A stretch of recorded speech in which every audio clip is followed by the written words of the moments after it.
Um,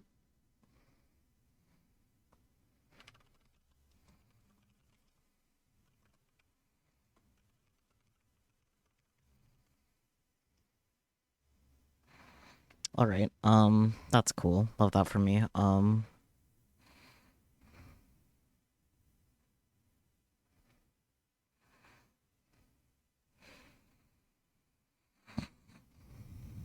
Okay, I have to reopen VTube Studio. Gotta redo a lot of things actually. Um, Let me check if things are still working.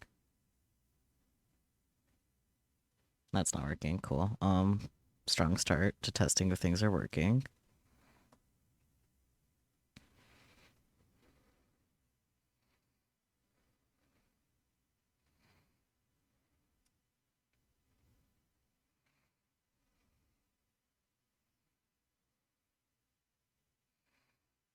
There we go. Okay, that's working. I think I might have to fix the cat again.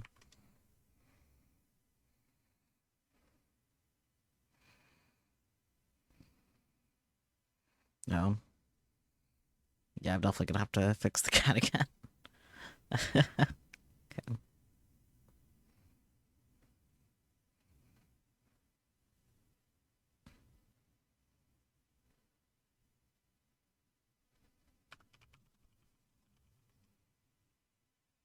Okay, not quite.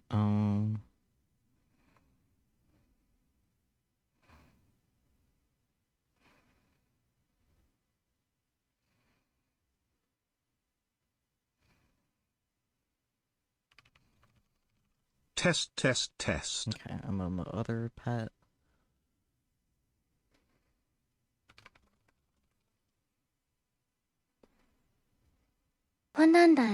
Okay, cool. Now I have to reopen VTube Studio. Um,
okay, cool. All right, fun. We love this.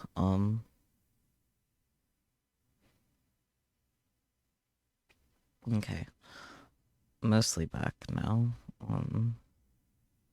Let's do this again.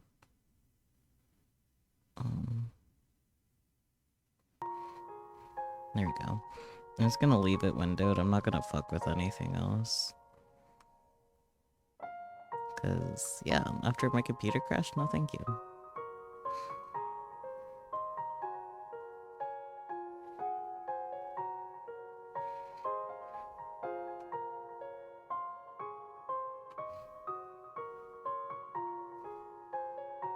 There we go.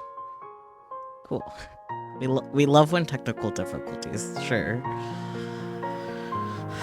Screams. Okay.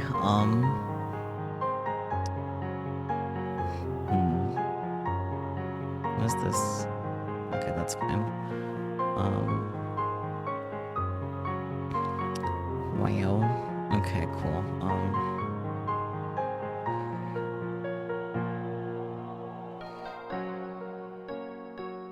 So just a little as a treat.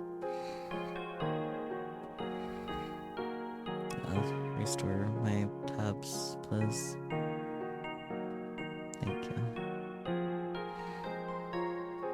Okay, so far still only one response on the follower emote thing, which is fine. Um, Before I get into the game, I am going to take a quick bathroom break. Actually, wrong screen. This screen. Yeah. And you guys look at the game audio while you wait. Isn't that cool? Yeah, I'll be right back. Hang on.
I'm back. Yay, yippee.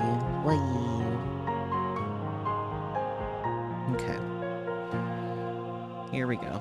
I don't know much about this game other than it's been on my wishlist for years. Yeah, it's a visual novel. I know that too. Guess we'll find out more together. Let's go.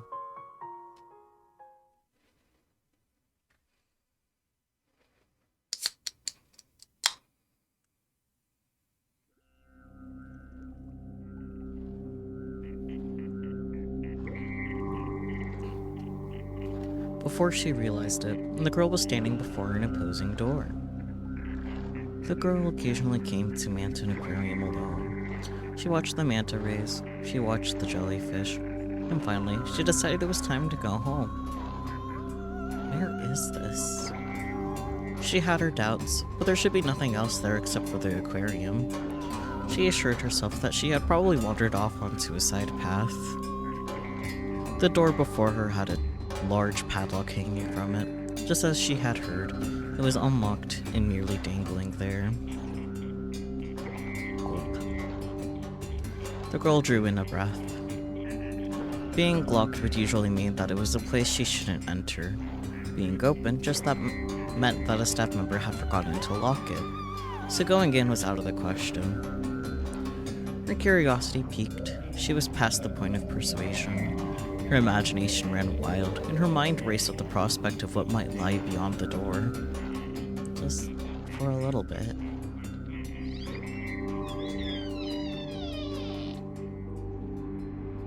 She opened the door and saw lots of glass tanks. Several types of fish hailing from the deep seas, from football fish and oarfish to pelican eels and barrel eyes were swimming about. Why isn't this an exhibit? She thought it over, wondering why this would be in a closed-off area. Behind her, the door shut on its own. The girl spaced out, staring at the deep-sea fish swimming, about. They would leap from the tank and swim in mid-air. The entirety of the room was the fish in their ocean. There was an unnatural occurrence. The girl treated it as quite normal. Wasn't there originally a deep-sea fish booth that was shut down? What? No mind. She suddenly remembered. At that moment, her surroundings were dyed a deep red. The water in the tanks, the fluorescent lights, all of it was red. The girl's vision also became red. When she opened her eyes, the girl was back in her own room. It was well into the night. She couldn't remember how she had gotten home after all of that. But more importantly, she had a bad feeling about something else. Isn't it red here? Oh, it isn't red here. She became aware, hang on. It isn't red here. Okay, cool, got it. She became aware of how hard it suddenly was to breathe. No matter how hard she gasped, she was unable to get oxygen into her body. Like the fish, she couldn't breathe anywhere but in the water. She couldn't breathe unless she was inside that red color. Well then, she was convinced. On impulse, she threw open the window, leaned out, and thrust a hand outside. She couldn't inhale the wind flooding her room. She could only smell its milky, unpleasant scent. More. At that moment, the girl's body was tossed into the air. For just a second, her body seemed to float like a fish in the sea. Her room was on the 12th floor of her apartment building. In her fading consciousness, the girl watched her blood flow endlessly from her body. It's red. Only then could she breathe. Now everything would be fine. The girl smiled. The full moon in the night sky smiled too.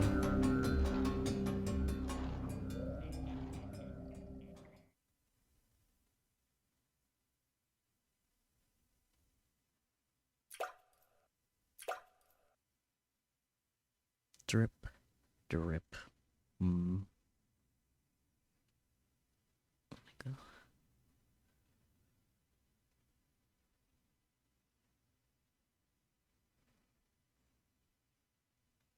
I hate when bots send me friend requests on Discord. It's annoying. Stop. Anyways, drip drip. The sound of falling drops. The moon was concealed behind the clouds, and all of the lights in the town were covered in water. The sound of it, the only thing left to resonate. Okay. She couldn't tell whether it was hot or cold, merely that the humid air was encircling her. Drip, drip. Wherever they were falling to, wherever they were coming from, the drops just continued to trickle out. That single drop. He stopped it with both hands. The sound of that solitary red drop.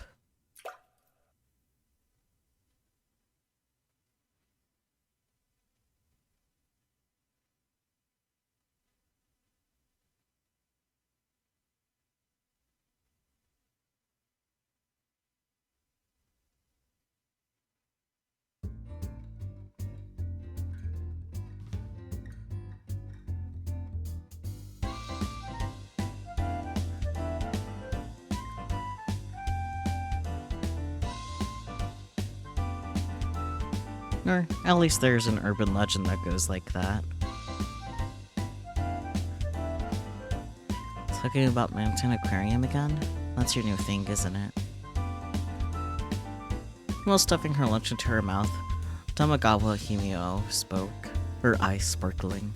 I had no idea which point of the story got her so excited. That's right, isn't this the scariest part? That the girl jumped to her death, smiling after coming back from Mountain Aquarium. It's pretty bad.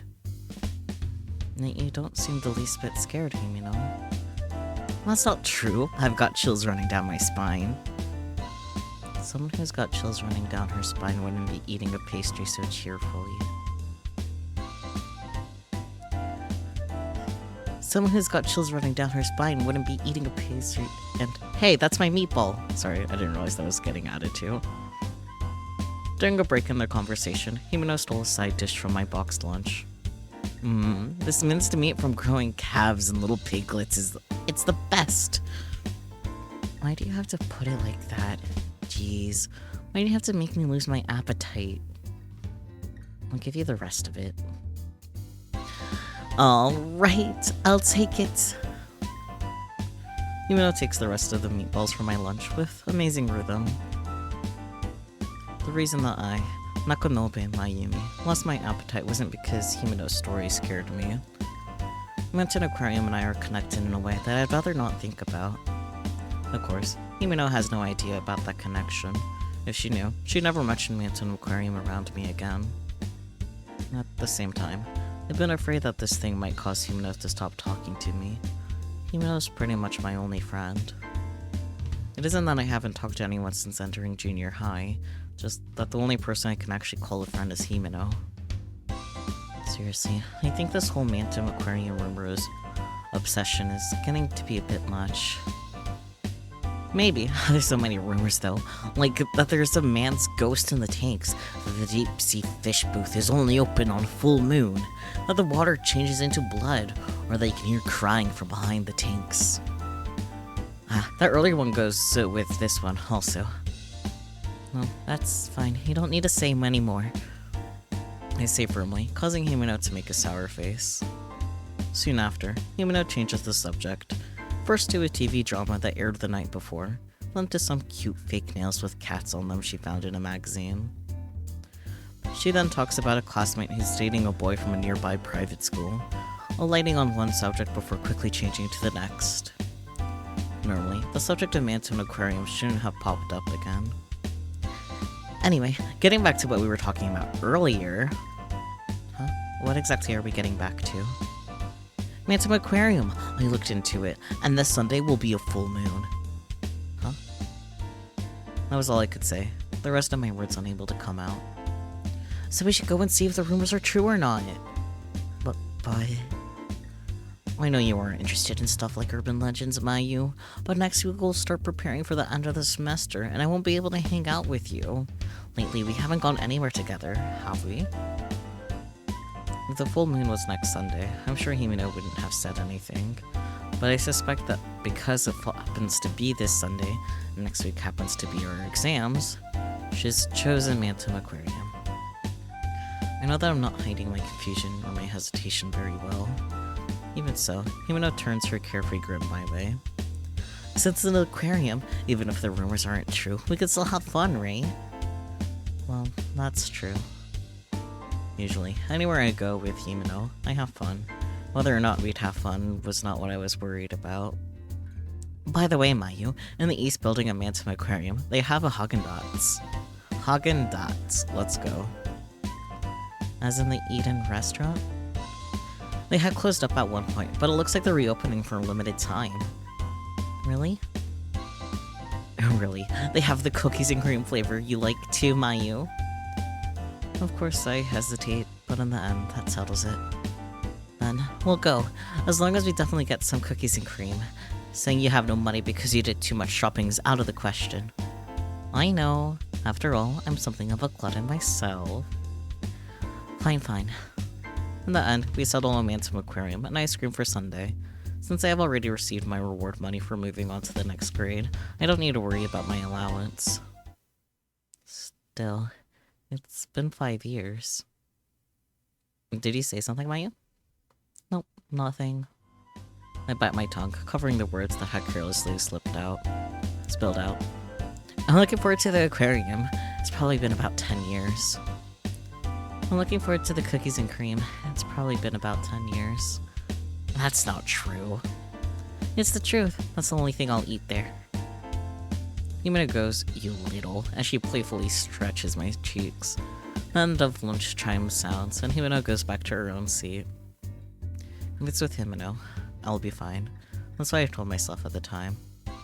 Things are not gonna be fine. I just know it.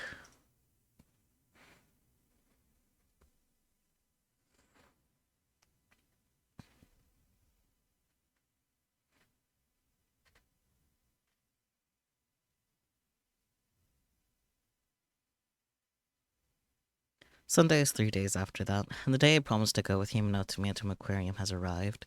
We're supposed to meet at noon at the Mountain Show's station. As is customary for me, I arrive 30 minutes early. Leaning against a pillar, I do nothing but space out. That's so valid. Turning up screen brightness so I can actually see. Aw, cute casual outfit. Tons of people pass before me. Manton is really crowded on days off. Even so, there aren't really that many families or groups of students. Everyone around me appearing to be adults. Because of that, I quickly begin to feel uneasy. That's valid. Within this crowd, I am alone. Inexplicably, my head begins to hurt. Yeah, fucking same, what the fuck? It's just like my eyebrow joint, bone, whatever. Hello. Stop that. I wonder if Himeno will be here soon. I mutter to myself, then look at my shoes. Deep blue sandal boots that were this year's newest product. When Mom and I had stopped off at a department store on Saturday, she bought them for me after some coaxing on my part. They were far from what you'd call high quality, but they were still a bit pricey on a junior high schooler's allowance. I'm not usually the type to beg, but I couldn't take my eyes off of these boots. My mom bought them with almost no resistance, saying, "We're going out of town, so you need to look your best. They are quite cute." I liked both their form and their color, and found them a better fit for the summer season than anything else. I take my cell phone out and check the time, and there are still 15 minutes to go until we're to meet. Still, since Himeno is always Since Himeno is always 3 minutes later than the time we establish, I've got about another 20 minutes. I started reading my paperback on the train, so I have nothing to kill time with. Or I'd finished reading. There's nothing I can do about it, so I decide to keep myself from boredom by watching the people passing by. If I don't keep myself distracted, horrible thoughts will revive in my mind. I'm always worrying about what will happen if I'm late, though. It had actually been about a month and a half since Himeno and I had gone out. We always talked at school, but rarely spent time together afterwards. Anyone who saw us probably thought we were opposites. Outings like this aside, I often spend my days off at home. When I was in elementary school, our family would go out often. But lately, that's been limited to dining out on Saturdays. Oh god. So when I'm asked to what I do when I stay at home, I usually just say I do nothing. Doing homework and watching TV is stuff that seems pretty common to me. On the other end of the spectrum is Himeno, who goes out regularly. I often hear stories of when she went to karaoke on weeknights, or about how she traveled out of town on Sundays. She's a member of an active sports club and often wants to hang out with them afterwards. Going out of town on the already limited days we have off tends to make me think. Even though it's a day to rest, I don't feel rested at all. In other words, something like this is the difference between Himeno and I. Without much common ground between us, why we became friends is... Mayumi sound. Suddenly, the light fades from my vision. Oh dear. It wasn't just that it had become dark, but that I had the sensation of being unable to breathe. But rather than sweating it, I get a little mad. Sorry. Hearing my wordless protest, Himeno pulled her hands away. I get playing the "Who am I" game while covering someone's eyes. Covering up someone's mouth, too, was just like Himeno. Damn. When I puff out my cheeks and object, Himeno just smiles at me. It's because you were staring at his face, Mayu. Oh. Instead of apologizing, Himeno blew on the nape of my neck. Without thinking, I made a weird sound. Embarrassed, I looked around 2 or 3 times, but the pedestrians walking by seemed unperturbed and didn't even look our way. The culprit who had surprised me moves in front of me before I realize it. You're mean, Himeno. But I gotta hear something good. No, you didn't. Moreover, you're... As I say that, I check the time on my smartphone. It's 3 minutes to noon, our agreed upon meeting time. It's not time yet. How rare. That's rude. Jeez. I'll make you make a weird noise again. Saying that, Himeno opens up and closes her fingers in small, swift, grasping motions. At times like this, I know I had better change the subject or get messed with Himeno again. Oh, by the way, did you buy a new one? You mean my necktie? Yes, I did. I thought I should get one to match my shorts. You and I haven't hung out since midterms, Mayu. If I buy something today, I'll really be out of money.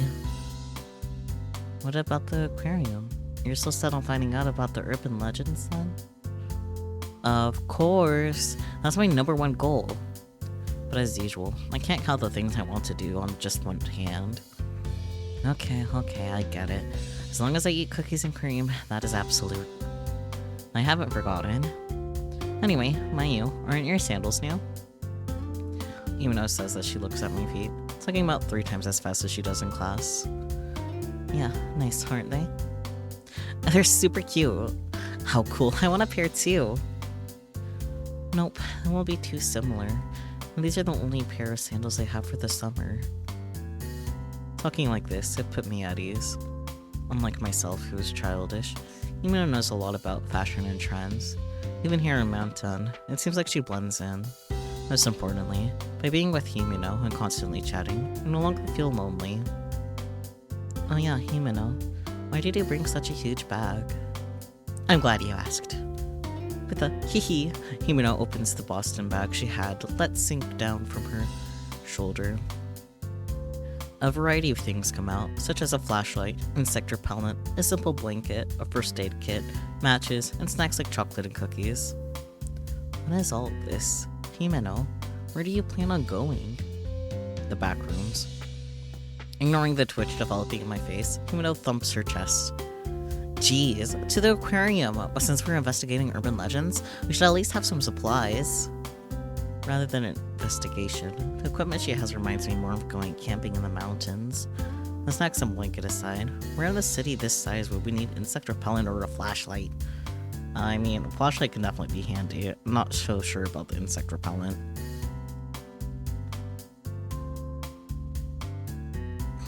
I keep those feelings to myself and just smiled. I let out a breath that is half exasperated, half amused. I don't get sick of being with Himeno. Whether Himeno is aware of my exasperated gaze or not, she starts to take something out, then quickly shoves it back in. She gives me a smile implying some secret. No wait, it's too soon for you to see that. What were you about to pull out? I'm not telling. Upon saying that, Himeno quickly closes the bag. The way I see it, it's a wonder she fit all of the supplies she had out just a moment ago. I wonder where it's all being stored. In the bag. Oh. By the way, no club today? Yes, with the underlying question of whether or not today is a day off for the club. On my question, Himeno averts her eyes. Nope, probably. No club today. Really? Giving a brief answer, I start walking. Upon hearing her reply, I immediately understood it as, she skipped it again. But not wanting to ruin the merry mood, I merely quickened my pace. I'm not in any clubs, but even I know it's not good to skip. Speaking honestly, I want her to show up for her club. She seems to be respected even by students from other schools. Coming here together like this makes me equally guilty though. Once I get thinking, I don't usually stop, so the conversation shifts to a ramen shop that catches my eye. Oh, Mayu, do you want to get lunch? Huh? You got that? Feeling as if she has seen right through me, we head into a nearby coffee shop. It is, apparently, famous following its coverage in a magazine for a sandwich that was overflowing with vegetables. They say apparently because on excitedly fighting the restaurant, Himeno shared this. Compared to a hamburger shop, this place is a bit intimidating and trending to me, but since I'm with Himeno, it doesn't bother me. Shoving the roast chicken sandwich with extra olives that I ordered into my mouth, the unease I have been feeling disappears. No. In contrast to my fervor, Himeno eats her avocado and shrimp sandwich in small bites. That sounds fucking delicious. Well then, about our plans for today. Himeno starts in as soon as we have finished eating. We'll start with the aquarium, no matter what. That's the main thing. So we'll look into the old man's ghost and the closed-off deep-sea fish booth rumors. Hang on a sec.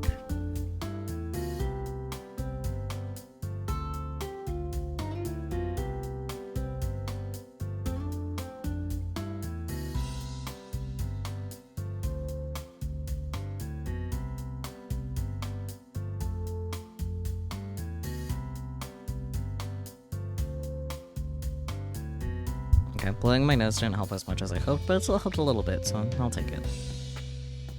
After that, we'll go to the shops and finally have some ice cream. I think it's better to get the cookies and cream first. If you eat 2 times, you'll mess with your stomach and get fat. You won't be able to wear a bathing suit. Well, Himeno, it's not fair for you to put it that way. It isn't fair. Himeno's in the exercise club, so she'll be fine. But for someone like me who doesn't exercise enough, it makes me stop and think. Having said I want to go to the pool, it's all the more important.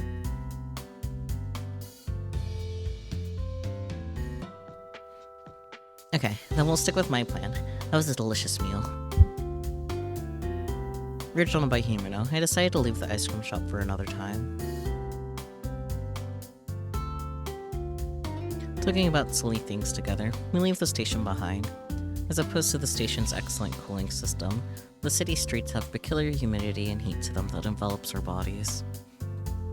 The beginning of July, summer has only just begun, and I can already tell it's going to be a tough one. We weave our way through the crowds until we are 10 minutes away from the station, finally ending up in front of a skyscraper. The building is a symbol for the people of Mountain, a combined facility for commerce, what you might call a fashion building in reference to the business it contains. Mountain is a town known as a place so people go for amusement. If you really want to have a good time, they have a movie theater, arcades, and several shops, but you need to have money. Because of that, young men and women are more numerous than boys and girls. In this town of people older than us, Himeno scans the panels for each floor without fear, saying, the aquarium is. People are concentrated around the panels. With a little help to Himeno and trying to take up as little space as possible, I'll leave the search to her and gaze up at the building. I look up and up, but the top of the building is so far, I think my neck will snap. That's magnificent. This building was built not long after I was born, and had been finished before I could walk, but the first and only time I came here was at elementary school.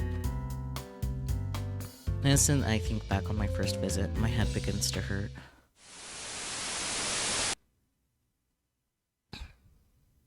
No, I have to try not to think about it.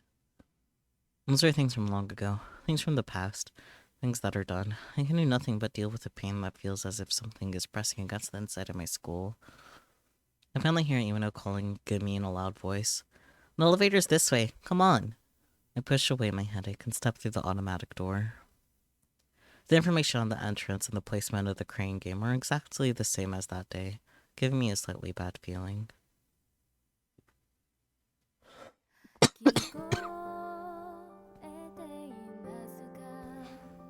Me, opening sequence.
Well then.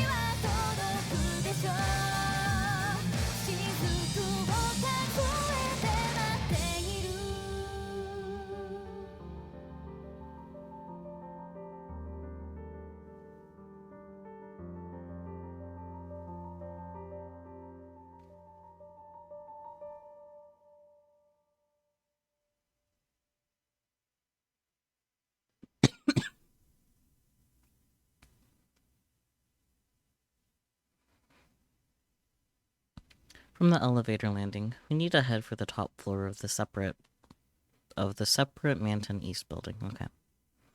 The elevator is the type that has a glass window, so you can see out. That's the only thing that's distracting me from my gloom.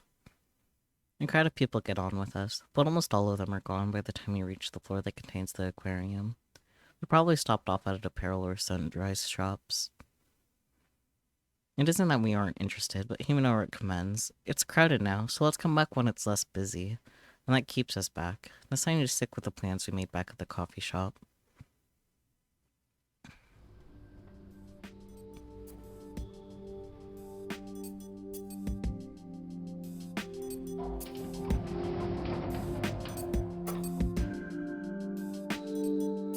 Stepping out onto our floor, the atmosphere immediately switches to a lively one. The sounds of chatter are drowned out by the roar of a large fan.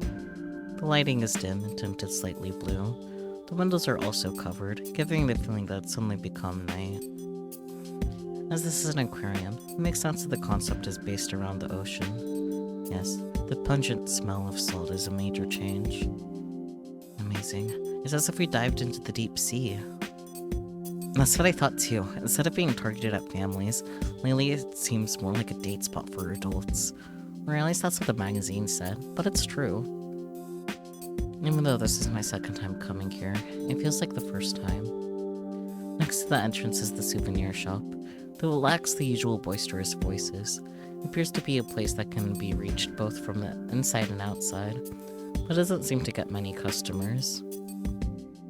Just as Imino had said, the aquarium seems to target adults. In an atmosphere like that, even Himeno looks nervous.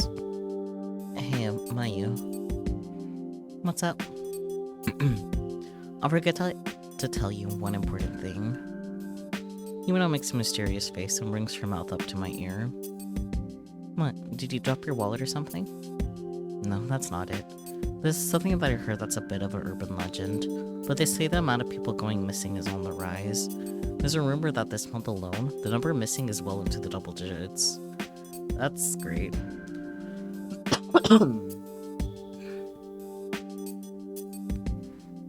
Huh? We have this conversation in front of the metal rack that holds the map of the aquarium. Aside from the map, there's also a guide to the Manton East building and information about affiliated hotels. During that time, we hear the sound of the elevator opening and closing, but do not see the people going into the aquarium. Manton used to be a shopping district, right? That seems to be why, even if there were a lot of runaways, the media wouldn't pay much attention. But Supposedly, many of the missing persons had stopped off at Manson Aquarium. That rumor, who did you hear it from? Who indeed? No one in particular. You know how rumors spread.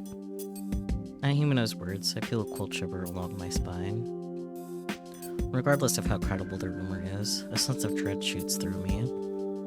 Hang on, there's something I must check before I get too far.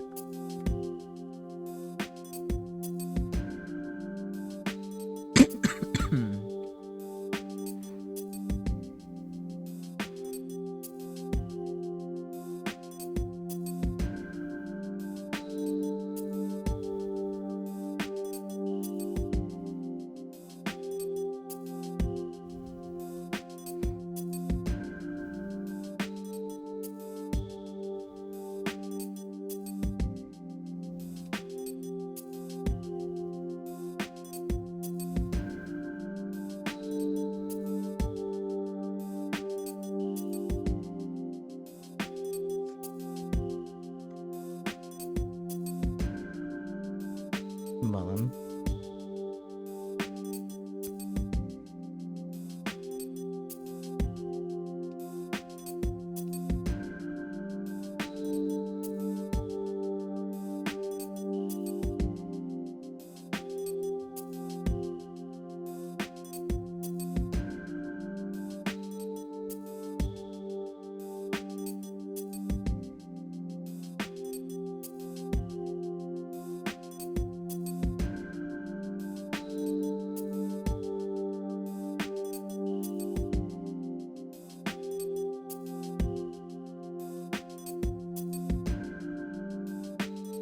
Oh, that's cool. Okay.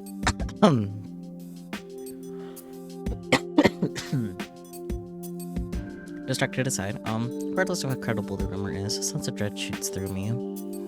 Considering my past, it's natural that I would feel connected to missing persons in my age range, especially if they're runaways. If that is the case, it would send chills along the back of my neck. Why on earth? You could have told me before this. Well, I thought if you heard about it, Maya, you might not have wanted to come. Oh, so you're forgetting to tell me what was a lie then, you little... I had intended to protest firmly, but it still ended rather anticlimactically. Ghosts may exist, and they still may be able to come back, unable to come back. That doesn't mean I'm interested in visiting places where they are. This is proof that Himeno has her own strange interests, but it still makes me feel even more worried. This rumor has a continuation. Specifically, people who saw the deep sea fish booth never came home.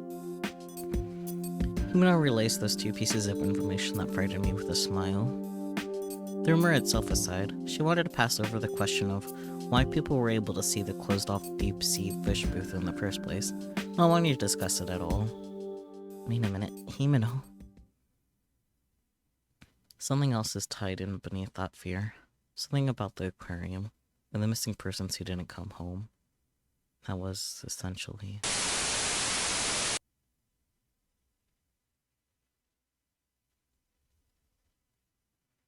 Are you okay, Mayu? Sorry. I guess I scared you a bit too much. I think the story is pretty exaggerated, so don't worry about it. I heard it's a fun aquarium. I think we should take those stories with a grain of salt, right? Though her kindness is misdirected, its kindness just the same. Having involuntarily sat down, I take the hand Himeno extends to me. As I slowly rise to my feet, I respond, yeah, you're right. To think that I would hear of the connection to my precious memory in a place like this. It's strange. After 5 years, the memories should have faded. I tell myself this, then let out a small sigh. Himeno is actually showing concern, so I sit down on a bench in the rest area next to the souvenir shop. Himeno even brings me a can of cocoa. Cocoa, I can read. As I'm drinking it, she buys her tickets. After doing all this, I have to go with her. Are you okay, miss? The fact that I'm thinking thoughts like, this can of cocoa is a little weak, and it's proof that I'm cooling down. As I'm starting to feel better, a male voice calls out to me. While holding my half-finished cocoa, I turn in the direction the voice came from. Rather than the boy's voice I expect. It belongs to an adult, so I respond timidly. I'm okay, so... Oof, no need to be so vigilant. He's wearing a gray knit cap and a brown running shirt. He's tall even for a guy, so I have to look up at him. His build is almost all muscle, and my shoulders shudder a bit in surprise. He appears well over the age of 20, so I can't think of a reason he would want to talk to us. Whether he realizes I'm looking up at him or not, he plunks down right next to me. Even after he sits down, we aren't sitting on the same height. Pretending to fix my posture, I move away from him a little. Are you not feeling well?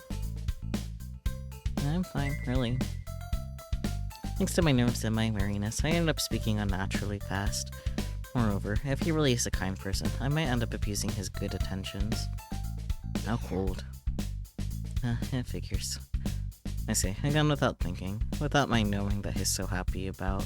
The man's mouth loosens into a grin. You're pretty clever. I'll give up. You know, I seriously am worried about you. Your face is pale and all. This kind of word's taking me by surprise. I inadvertently avert my eyes. For some reason, I became strangely embarrassed and began tapping my index finger on my can of cocoa. Well, that aside, since you came to have fun, let me show you around. We are really just fine. Yeah. The words came out so naturally, they surprise even me. I have now become a complete idiot, and my eyes meet his. I work part-time in this building, so I'm familiar with it. This area, that is. Hey, what are you doing? Himeno. I gasp and look up. Himeno is there carrying 2 tickets and some pamphlets. With her hands on her hips and her cheeks puffed out, Himeno glares at the man with narrowed eyes. I think the only ones allowed to hit on junior high schoolers would be high schoolers. No, I'm not trying to hit on anyone. This girl just looked unwell is all.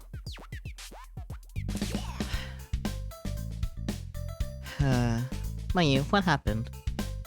I think it was what you call hitting on someone. Gah. You're the worst. Yuna pulls my arm with a jerk, pulling me backward, but she inserts herself between the man and I. Hey, mister. Yuna mutters, facing the man's chest. I'm hearing her say mister, and giving me a puzzled look. The man shows us the plastic name tag hanging from his chest. I must have forgotten to take this off. Speaking of which, he did say he worked part-time in this building. Then is that his entry card or something? He slaps his knees and rises to his feet. He's probably played some kind of sport or something, because the movement as he stands up looks so effortless. I'm Hiyoshi Kanji. I work part-time at the shop downstairs. With this entry card, I can get into Phantom Aquarium at a discount. Is it a company employee discount? Something like that. I'm not exactly a company employee, but I get in at half off anyway, so I come here often. Really? That's kind of unexpected for you, mister. When you become older, you'll crave these soothing experiences as well. And I'm not old enough to be a mister. No, he says it. Compared to us, you're definitely old enough to be a mister. Yoshi-san grimaces angrily, then sniffs in a self-depreciating manner. He appears to be a little older than a college student, so calling him old enough to be a mister is probably rude, but Imino only said the impression he gave was pretty close. The aquarium has a shared point of interest. Imino's attitude towards Hiyoshi-san softens. As proof, Imino talks with Hiyoshi-san about the shops in this building. I don't really know a lot about brands, so I sip my remaining cocoa and listen from the outside. My iced cocoa had become lukewarm cocoa. Well, mister, are you also well versed in urban legends? On hearing Kimino's question, my head pops up in surprise. The corners of Hiyoshi-san's mouth lifts into a grin. That's rather unexpected for you as well, so you're interested in such things. Of course I am. You're only young once, so you have to satisfy your curiosity. We're looking into the closed-down deep-sea fish booth. There's a rumor that it's open on the day of the full moon. Do you know anything about it? Hiyoshi-san places his hand on his chin and looks down, grunting loudly. He glances at me, looks over at the entrance, then finally turns to Himeno and opens his mouth. I think you need to give up on that one thing. Naturally, since I'm a regular here, I often hear rumors like there's spirits floating in the tanks, or every time a person dies, the jellyfish tank increases by 1, and so on. Himeno-chan, the story you mentioned shouldn't be anything more than one of those rumors, but stop dancing around it, just tell me. Previously, I knew someone who went looking into this just as you girls are doing now, Himeno-chan. He went missing soon after. Missing? Without thinking about it, I joined their conversation. If someone has gone missing here at Maetum Aquarium, it holds significance for me as well. Is that for real? I glanced back in surprise. Himeno's still looking at him with doubt in her eyes. Yoshi-san listens to what Himeno said with a playful smile. Response, just kidding, it's a lie. I wonder if it is a lie. Because of the words he muttered, my curiosity has been piqued. I couldn't imagine the tense face he made as he told the story of an acquaintance who went missing being faked. That's right, but if that's the case, then this might interest you, Mayu. Really might interest you, Mayu, rather.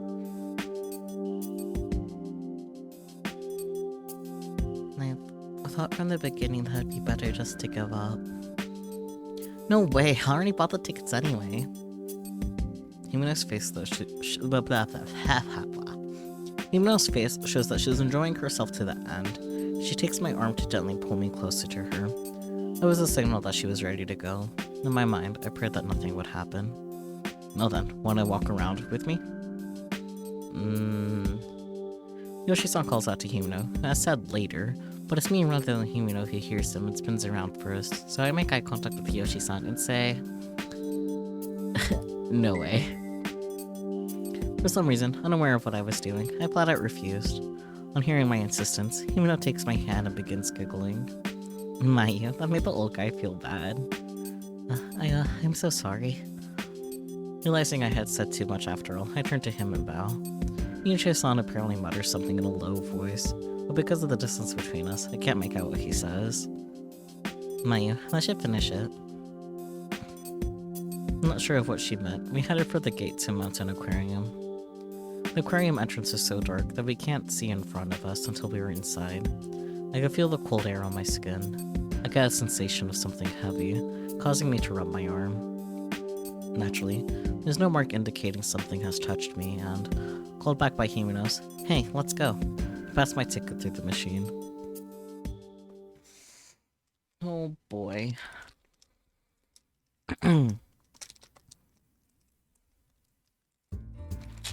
Meh, it figures the whole, if you come on the day of a full moon, all the water will change into blood thing is a lie. The water's normal. Of course it is, jeez. Right away, Himeno says so regretfully. Even so, she's still unable to hold back her excitement at having come to the aquarium. Her steps are fittingly light. I have another thing I want to look up actually, hang on.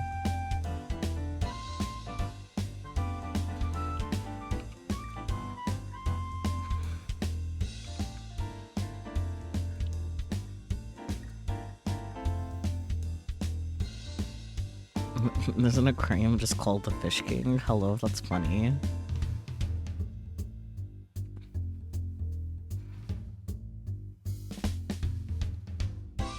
That's aquarium services. Boo.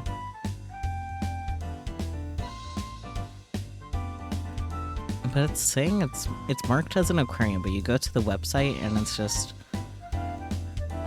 design and construction of saltwater aquariums and living reefs. Yeah, this is an aquarium repair and like tanks and shit. Fuck you, you're not an aquarium.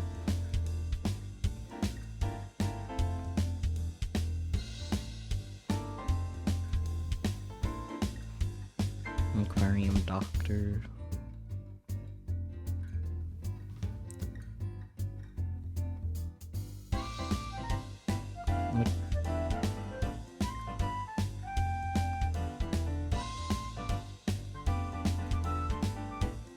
What do you mean my school has an aquarium? What the fuck? Yeah, my school campus has an aquarium. What the fuck? Well, we have to go sometime.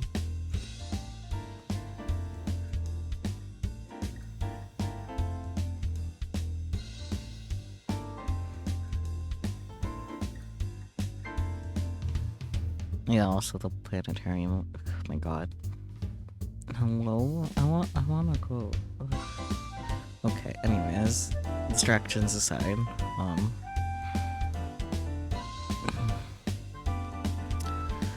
Right away, Himeno says so regretfully. Even so, she's still unable to hold back her excitement at having come to the aquarium, and her steps are fittingly light.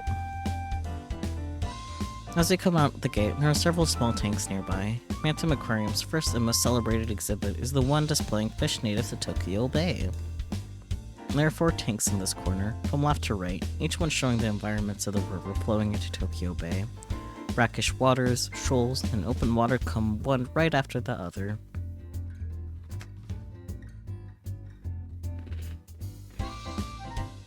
Himeno giggles as rockfish, porgy, and other fish we recognize from the supermarket are also there.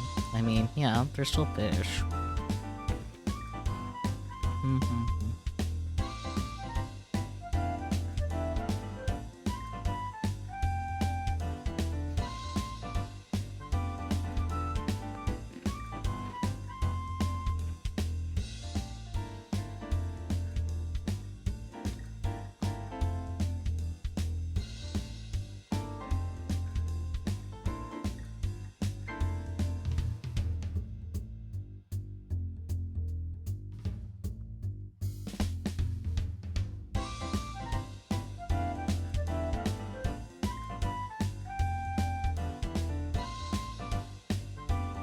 Okay, anyways. This booth also showcases environmental problems in order to prompt consciousness of the issue, causing a tightening in my chest. Water pollution is a serious problem. Tomorrow, I think I'll try asking Mom to use a little less detergent. Suddenly got like this. Himeno's reaction is the polar opposite of mine, even as if blah blah blah. Even as I'm reading the panels, she's not interested in the display. Just like that, I read every last panel. Yuna has long since stopped watching me, crossing her arms and puffing out her cheeks. Thanks for waiting, Himeno. Jeez, you're too serious, Mayu. If you like that the whole time, the day will be over. Or it'll close. It'll be fine. This area isn't that big, and it's not like I'm going to read everything. As soon as she hears what I said, an expression of dissatisfaction appears on Himeno's face. Well, let's head to the next area. Next is the tunnel tank. There might be ghosts. Oh, maybe they'll be with the human-like fish? Jeez, come on already. Even saying something like that, upon entering the aquarium, I had begun to enjoy myself. Upon cheerfully calling out to Himeno, my previous unease has disappeared, leaving me ready to move forward with a light step.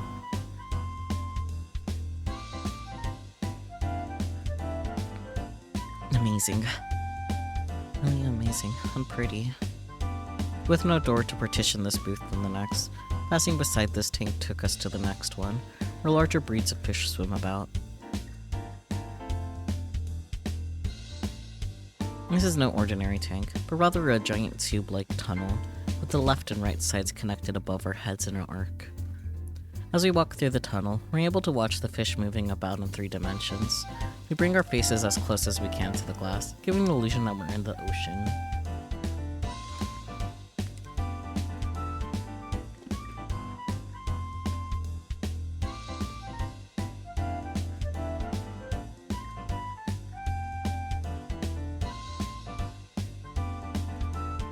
Just watching the mantas, the rays, the various types of sharks, and the sea turtles can be intoxicating for us humans.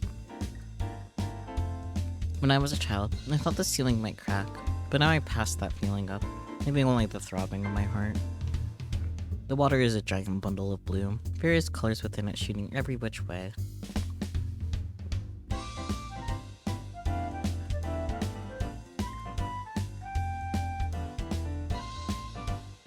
Being able to see how big they are up close, separated by mere centimeters of glass, is so impressive it gives me the greatest realization of our shared existence. Here, Himeno's pace slows and she takes her steps one by one. Hey Mayu, look at these huge fangs. Himeno, that fish is cute too. Wow, the stingray's face is creepy. Really? I think it's cute. Amanda, it's huge. That little one over there looks yummy. Hello? Looking as the words come to us, our conversation seems out of sync. Our feelings of being touched, however, are the same, and Himeno's enjoyment is obvious. Being surrounded by the water and the fish as are, we feel as though we're freed from any sense of time. Doesn't this raised face look human? Maybe so. It does! The mystery of the human-faced fish is solved. Naturally. Well, if you're okay with it, then so am I. Thus, we learned the true nature of one of the urban legends. It was fine either way, but for Himeno, this was probably the best. Though from Himeno's enthusiastic stance, even as she watches the fish, she probably realizes just how implausible it all is. Other than get tired of it though, I'm having fun. We move leisurely through the tunnel, coming to a stop at the center. Up to this point, only the big things have caught our eyes, but on closer inspection of the tank, there's also sand piled up to our knees, with shrimp, shellfish, small fish, and other such creatures dwelling there. Compared to the manta rays, the small shrimp, which can't even be considered child-size, seem so cute and innocent as they swim about, breaking through the sand. Hey look, Himeno. It's tiny! As I expected, Himeno has followed the human-faced ray, and seeing my fingertip, speaks in a playful tone. Upon sensing the tremors from Himeno poking the glass, the ray kicks up the sand and flees deeper into the tank. Oh my. Man, it's gone now. As I say this to Himeno, I smile at a small shrimp. Himeno does the same, smiling widely. Before long, the two of us are looking up at the ceiling, toying with the question of just how high it is. Even looking up, we can only see the fish swimming, never the ceiling itself. Looking up from the bottom of the sea, one would normally see the rays of sun piercing the water, but looking up here was the opposite, with the bottom of the sea seeming to continue forever. It could have been the reflection of the light, or the ceiling really might have been too high. As I realize I can't be sure, my eyes settle on a small but characteristically long-nosed shark swimming past. Sharks. Sharks? That's a ray, isn't it? You just saw it from behind earlier. As soon as I muttered that, Himeno responds. It's true that although I'm interested in this type, Himeno has fixated on the human-faced ray. Huh? What's up? Himeno asks, but I falter. This conversation gives me a sense of what you might call deja vu. How strange. I felt as if I've had this conversation before. At that moment, my vision is dyed ultramarine.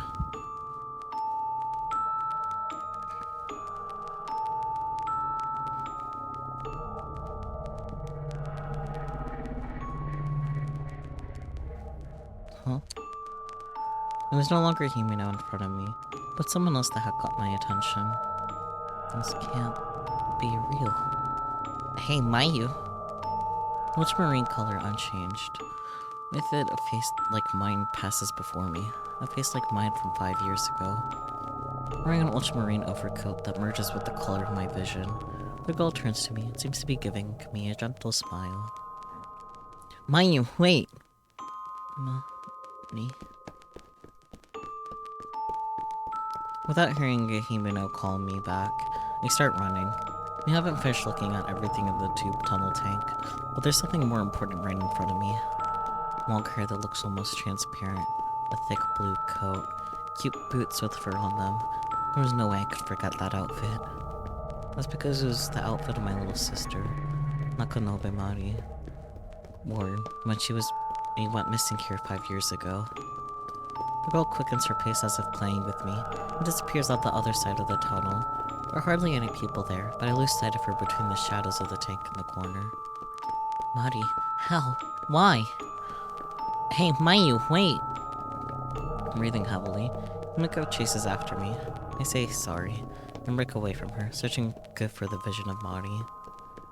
As I come out of the tunnel, I survey the area, spotting a winter skirt nearby. I chase after that swaying form. Behind me, I can hear the intensity of Himeno's rushing steps and quicken my pace. Yeah! Having fallen into a trance, I realize what's going on when I slam into someone and fall on my backside.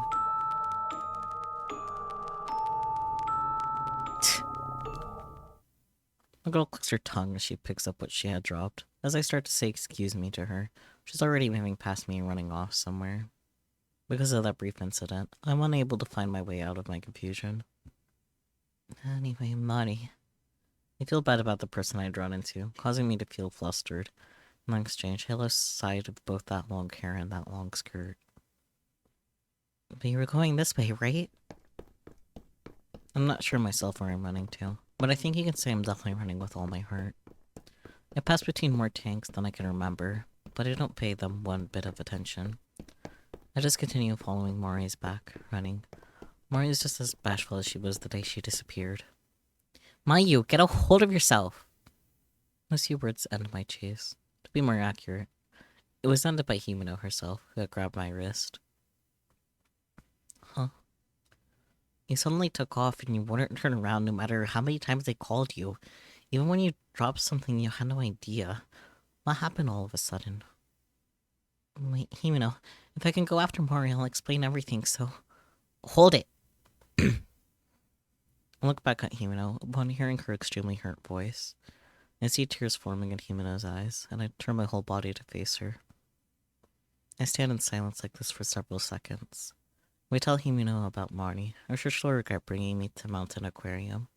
When she followed me, she had to have seen Marty. It's natural she would have some misgivings about me chasing some total stranger, since she doesn't know Marty. And so, I am not sure what to say. If I apologize now and play dumb, I could probably go back to playfully searching the aquarium for information. But it's not something I can do.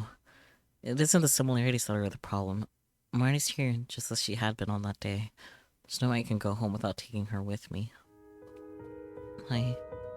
Mayu, tell me what's going on. Who is Mari? When you keep running off without saying anything? Tears are pouring out of Himeno's eyes. I can't understand why she's so sad, but still my little sister. My little sister. She was here. Little sister? Let's see. The girl I was chasing, she was my little sister. Mari disappeared 5 years ago at this aquarium. Looking at Himeno's tear-stained face, I no longer feel like hiding anything. Perhaps in the depths of my consciousness, I'm hoping Himeno will become satisfied and say she wants to look for Mari with me. I'll explain in more detail later. On top of that, when I look back once more, Himeno squeezes my hand and holds me back. It's the gentlest, but the strongest that she's held my hand. Himeno stares into my eyes, then tilts her head to the side. What do you mean you were chasing someone? I told you, the little girl that was in front of me, wearing the ultramarine coat and the boots, remember? That was Mari, exactly how she looked long ago. Mayu, snap out of it!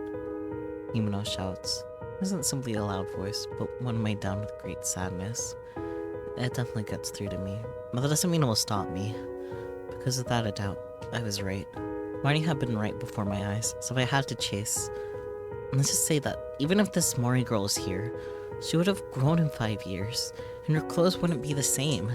It's summer, so she wouldn't be wearing a coat. Moreover, she was here. I saw her. No, Mayu. No. Mayu, you weren't chasing anyone. You just took off running, leaving me behind, okay? Could you just calm down for a bit? Our tickets will get us back in, so how about some cocoa in the rest area? I think you're tired, since you were a little shaky earlier.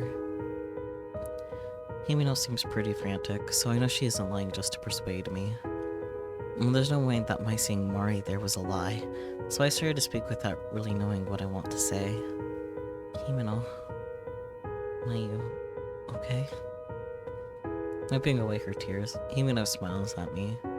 Surely she has plenty of strong feelings about this whole thing. I'm sure she has loads to say about me keeping the Mari thing and my reason for resisting visiting Mountain Aquarium quiet. Even so, it seems as though Himeno has accepted me. She just smiles and lets it go. That's probably right. Surely for by the entrance, we'll know if Mari comes out. Mayu.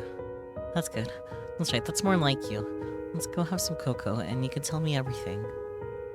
As she smiles, Himeno once again takes my hand into her soft palm. Oh, that's right. You dropped this. You gotta be more careful. With a hand that isn't holding my own, she hands me something small. It's a keychain. The blue droplet shape is inlaid with stardust and also holds a starfish charm. It isn't exactly rare, being a giveaway item. Why did Himeno have it? Only questions arise in my mind. Like, when that keychain was... On thinking about it, I instinctively shake off Himeno's hand. Hey, what are you doing? After I picked it up for you and all. Himeno's voice is like an arrow, piercing through me. The pain in my chest is nothing more than discomfort. What is Himeno saying? That isn't mine, so I can't possibly have dropped it. And now, I can't look at Himeno's face. Liar. Huh? Liar. That's not mine. It isn't something I dropped.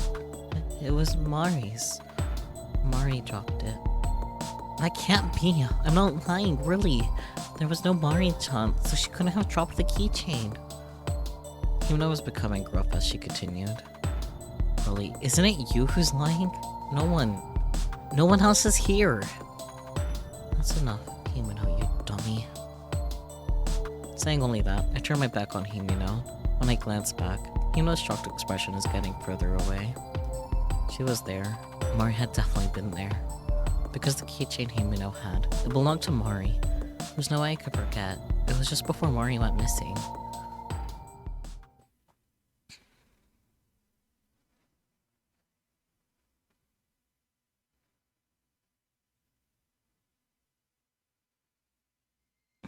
The plush turtles. All the plushies are really cute. For the two of you, just this once. Upon saying that, Mom handed us each 100 yen coins. That day was a cold winter day. At the Mansum Aquarium souvenir area, the smell of construction lingered faintly in the air. There were Mansa and penguin stuffed animals, stationery with the logo on it, and various souvenirs. At the entrance to that souvenir stand, there was the gacha machines containing that keychain. I don't remember all the various types, but the star stand was packed in the plastic drops, and the charms were all modeled after fish at the aquarium. It was fairly typical for a gacha, but at the time it seemed very enticing to me. It was the same for Mari, and we gazed into the gacha machine. Mari was the one who would usually beg our parents at this point, but neither of us had bought a souvenir, and both of us said we wanted the keychains. Since Mom couldn't be completely broken, she emphasized the one time only bit. Yay! Mari held out both hands with glee, while I probably just smiled. I remember that inside. I was just as happy. As to which of us went first, it was of course the more assertive Mari. She was always like this, a cheerful and inquisitive child. How cute, Mr. Star! Mari got a starfish charm keychain. At this point, Mari still didn't know the difference between a starfish and a star. I was next to get one. It was a pink drop with a jellyfish charm. Ah, a jellyfish. That's the one I wanted most. Mari pointed the index finger on her tiny hand, exclaiming in a loud voice. Mari was just learning how to use the first person when she mentioned herself. Instead of a normal I or me, she said it slowly. Hey, big sister, trade me. No way, I want this one. Ooh. Naturally, as I already fallen in love with that design, I obstinately turned her down. Upon begging my mother for one more time, my mother, who had warned us earlier, held her purse strings tight, leaving Mari to sulk. Fine, stupid big sister. Without listening to my mother's admonishments, she ran off. Sulking after being called stupid, I naturally didn't chase her right away. My mother, being optimistic about the aquarium's small size, also waited a while to go looking for Mari. And now I am left with her regrets. Regrets. If only I had gone after her sooner. If only I traded her keychains in the first place. Even so, the past is unchanging, and I'm left with only my regrets to bear. So in case I could ever trade with Mari again, I've stubbornly carried around that keychain, the one with the pink droplet shape and the jellyfish charm, like a treasure. I rummaged through my bag, seeking to feel the keychain in my hand. Huh? Why, at a time like this, I've forgotten to bring it. The keychain wasn't in the bag or nor in my pockets. Huh? So I naturally slipped out of my body. After all, I lost sight of Mari, and straight from Himino. Himino has the building map, so there's nothing I can do. Huh? At that moment, a pungent aroma floats by, and causes me to speak in surprise. Unable to bear the irritating stench, I pinch my nose. Still, the stench seems to twist in my nose. It's made of the smell of sewage, sulfur, and the nauseating stink of vinegar. Squish in red text. Sick. As soon as I try to get away from the smell, something soft creeps along the bottom of my shoe. As I hesitantly look down, I realize the true identity of the putrid odor. That's nice. It's a corpse. I'm not sure what type, but it's as big as my arm span. The body is slowly decaying and hasn't retained its original form. Yet, by its bulging round eyes and slightly extended tail fin, I can just barely tell it was a fish. I couldn't tell right away, but it has the silhouette similar to a pirariku. I feel like I've seen those eerie, glaring eyes, characteristic of a freshwater fish. I feel sick. I move my foot slowly, and a small fragment of the corpse sticks to the bottom of my shoe, on the underside of which I notice something wriggling desperately. The slight sound of flapping wings departs from beside my ear, and I understand that the wiggling thing is an insect. Ah. Shaking, chills run up my spine, as if someone had pressed ice to it. I take a step back and drop my cell phone. The phone reacts with the backlight and LCD screen coming on, illuminating the dead body. The syrupy dead body absorbs the light, and the winged insect that flees to avoid it. There's a meandering white nematode that seems not to notice. The backlight soon disappears, leaving its stench amidst the darkness. The shadows of those hideous insects are scorched into my retinas, and they spit like the light off a heat haze on the darkness. Something was creeping up from the pit of my stomach.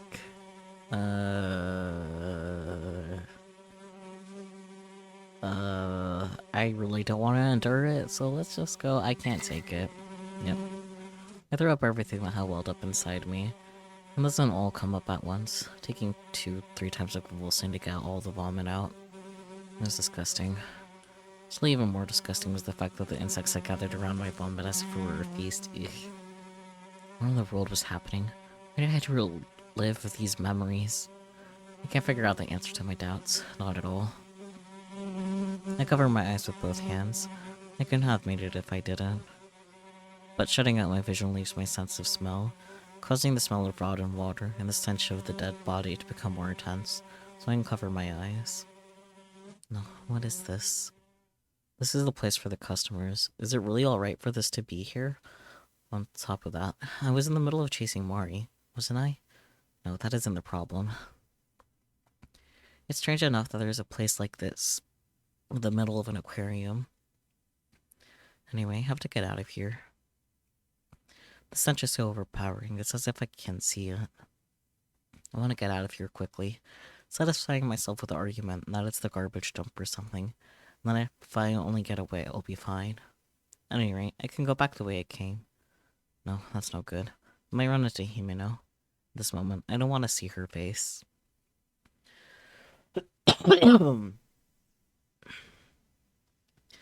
My eyes having adjusted a bit to the darkness, I search for a way out. Here the tanks are broken, the little remaining water is stinking, and the bodies of living things have tumbled out here and there. Think about how happy I am that I can't see. Even so, to find the exit I'll have to look around. My nose has begun to go numb, and thanks to that, I'm somehow able to retain my sanity.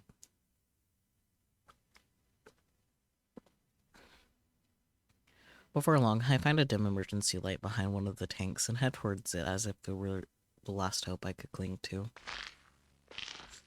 I feel squishing several times beneath my feet, but I try to ignore it and move on. As I move towards the emergency light, it seems the smell is becoming faint. I gaze through the scattered shards of glass and the rotten fish corpses just before I reach the door. The tip of my shoe feels as if it's kicked something hard, something different from before. Wondering what I had kicked, I casually look down. No. No. I get the sensation that all the blood has stopped flowing through me, and that my heart has stopped completely. The round thing I kicked has patches of hair, 2 eyes, a nose with a bone to it, and a mouth. Altogether it is a human face.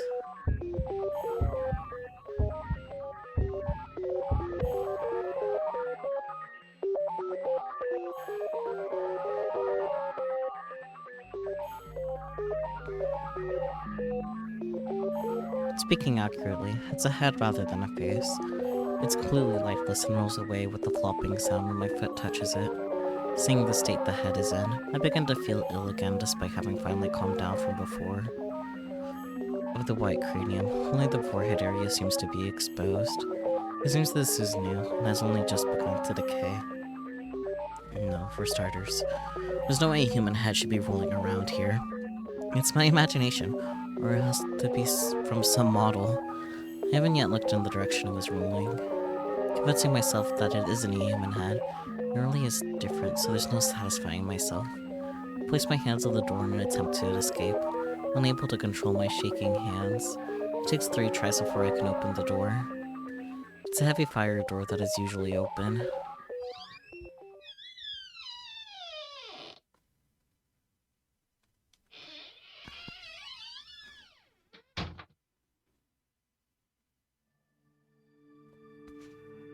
This is... I step inside with my thoughts racing, and the atmosphere changes completely once more. I hear the sound of the door closing behind me. It's really pretty, but I don't think she should be there. Yeah.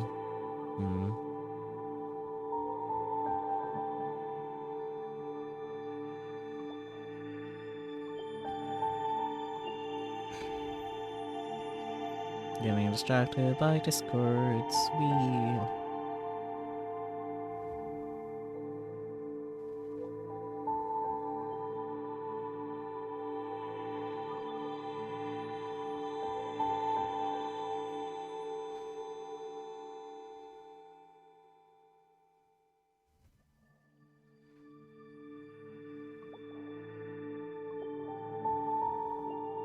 Okay, but inside is a very clean place. The transparent water is tinted a faint blue, and inside float fantasy-like jellyfish. Countless pillar-shaped tanks are spread around, and the water shimmers as it reflects the light of the fluorescent lamp, red and yellow, green and purple, jellyfish's bodies diffusing light like a prism. In spite of the strange space I have reached, I'm fascinated by the shimmering live art display. Himeno, I mutter without thinking. Then I quickly shake my head, erasing the image of Himeno's face that appears in my mind. Earlier, she didn't come after me. After all, Himeno chose on her own to part ways from me. I'm sure it's because she dislikes me now. It isn't something I should worry about. Even at a quick glance, I can see there are various types of jellyfish in the tank. Having made efficient use of the small space, it's a charming area. It vividly expresses the starry sky, as is fitting of the name Mantum Aquarium. Compared to the earlier Fish of the World booth, this one isn't the least bit in decay. I wonder if Mari came this way. Oh dear. I feel worried about how all of a sudden I'll go back, or going back is dangerous. Can't do anything by stopping here, I have to press on. Fuck.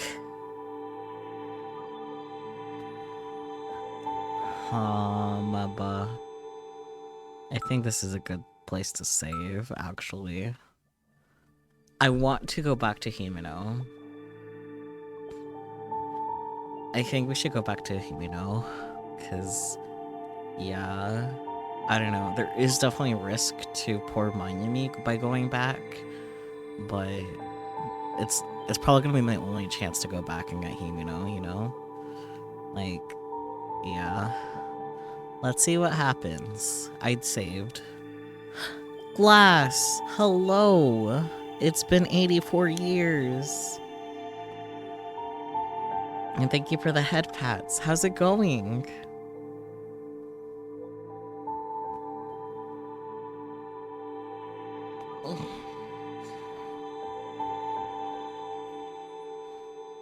It's been going good, pretty busy. That's good. I'm doing pretty well too. Let's go back to Himeno. I feel worried about Himeno all of a sudden. I'll go back. I'm thinking whether or not it's alright for me to enjoy something so pretty. I'll reach for the door behind me. Hopefully we don't die. Even though we fought, Himeno and I are friends. Sharing such a lovely memory will surely help us make up quickly. I step forward. It's at that moment. Huh? When I open the door and step through, there is no Fish of the World booth. Before I can even rationalize the scene before me, I'm pulled in by some sort of swell. Huh? Irk. Trying to figure out what's wrong, I realize I'm having trouble getting air. I don't really want air, so I pause for breath. My mouth fills with the fishy stench, brine, seawater. I know from the salty taste that I swallowed seawater. The reason I can't breathe is because all around me is ocean water. Oh dear. I understand that I'm in the ocean, devoid of light. No light and no sound in the darkness. Wondering why, I move my limbs. In the straight, I will drown. It's been more than a minute since I got pulled under the sea. How many seconds have passed at this point? No, that isn't it. I have to get above water. However, if at this point there has been no light overhead, I'm forced into an inevitable battle with my despair.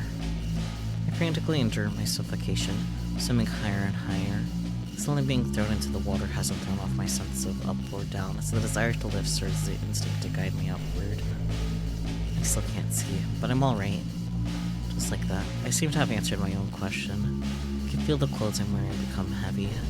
However, if I have time to shed my clothes, then I have time to continue upward. My thinking is that alone. I feel there's high pressure in the deep part of the ocean that crushes any living thing, but my body's completely fine. That means where I'm at the moment shouldn't be that deep. If I swim hard enough, I should make it. I just have to hit the surface and take a deep breath. How many seconds have passed at this point? I have no sense of time whatsoever in this darkness. Even so, I know that some time has passed since I was thrown into the ocean. A minute probably passed a while ago. Here, my consciousness has begun to fade. Immediately after I see the darkness of death, a small light illuminates the tip of my nose.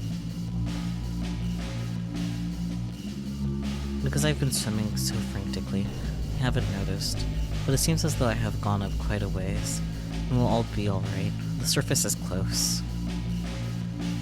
I reach out my hand. I reach out towards that light. That is all I can do.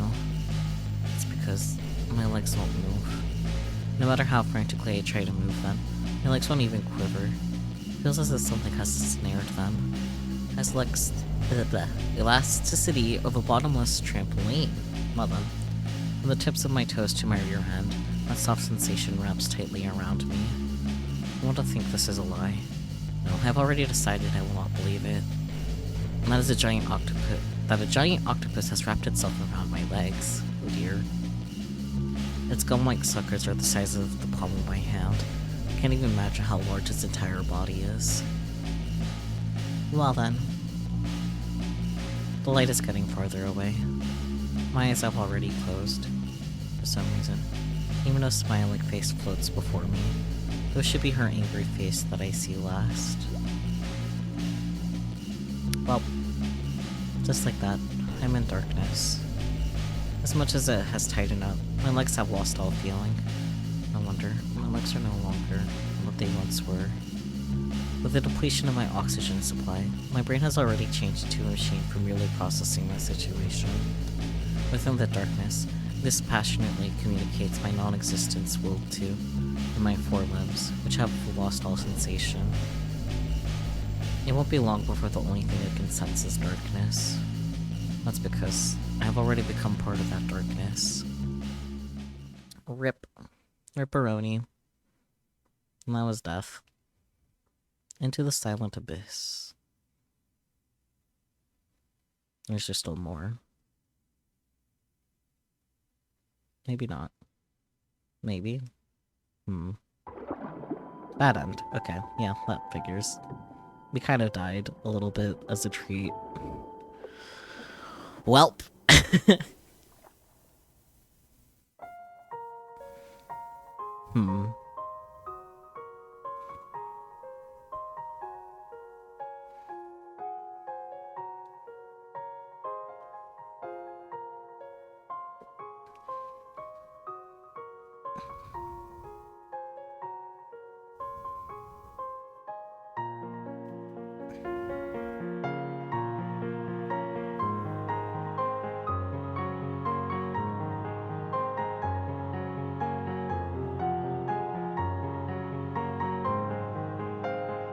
Well, PD Welp.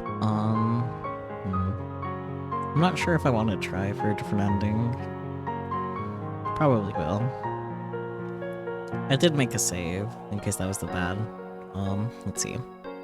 Ending list. Ah, that's the first possible ending. Nice. Love that for me. Okay, well.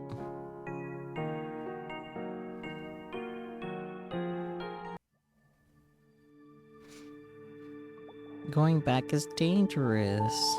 I have to press on. Going back is dangerous. I can't do anything by stopping here. I have to press on. And so, I start toward the starry sky. I gaze in fascination to the right and left of me. If circumstances weren't what they were, I would have stopped and stared into each and every tank. The tanks lined up all together are beautiful enough, but each one is vivid like the night sky inlaid with jewels. Although there are 7 tanks, each one holds a different type of jellyfish, some with poison, some without, categorized by aspects such as where they live. They really are beautiful. I stop and stand in the very center, between the 3rd and 4th tanks. And I wonder if the last time I came, these tanks were here. Nakanobe Mari, my little sister. I lean back against one of the tanks and sit down. Whenever Mari's face appears in my mind, I lose all of my strength. If anyone saw me, I'd be embarrassed, but here and now in Mountain Aquarium, there's no one around. I heave a sigh and look up at the ceiling. For some reason, a large fan is revolving there. My memories of the last time we visited Mountain Aquarium aren't all bad. It was the first time in a long time all 4 of us had gone out as a family. Mari and I got along really well, and we always held hands as we walked. We would do things like play house or read picture books aloud. Mari was a bit more of a tomboy than I, so even though I was the older sister, she was the one who gave the orders. Since this was the first time the 2 of us sisters went to the aquarium, it was natural for us to be very excited. Just as one would expect, on the first time Mari and I laid eyes on the creatures of the sea, we experienced fear, awe, and the sense of being deeply moved. The creatures we saw at that time have stayed with me as vivid memories. Happy memories. I still have plenty of them. But on such a special day of all days, Mari and I end up fighting. The rest proceeded just as I remember. Since then, my parents buy me anything I want. However, I changed as well. I didn't really want anything anymore. Greed itself seemed to decline for me, and I never really got excited for anything. And that's why, when my mother bought me these boot sandals, I was happy. I was fascinated by their nostalgic ultramarine color. About 1 year after Mari disappeared, she stopped coming up in conversation. I don't know if my mother and father had accepted it as a tragic accident, or if the sadness had slowly faded, but I knew normal had begun. I had become an only child. But that's nothing more than an excuse I can't escape from. Mari, you're here, right? Finally, it seems my strength has returned, and I stand up. Even though I asked, no answer will come. The thundering ventilation fan in the ceiling is the only sound I can hear. It was almost at the same time I stood up. Ah, Kya! A crack appears in the glass of the tank behind me. Since the glass doesn't make any noise when it splits, I realize it's broken when water splashes on my rear end.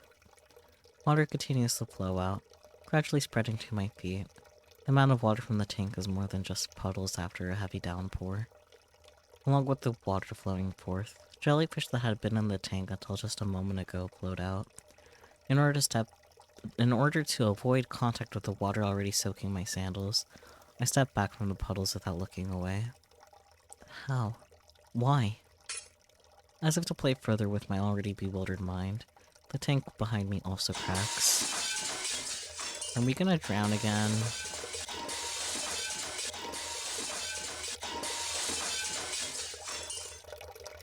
This time, I hear the high-pitched noise of glass cracking. Following that, the tanks are each destroyed in turn.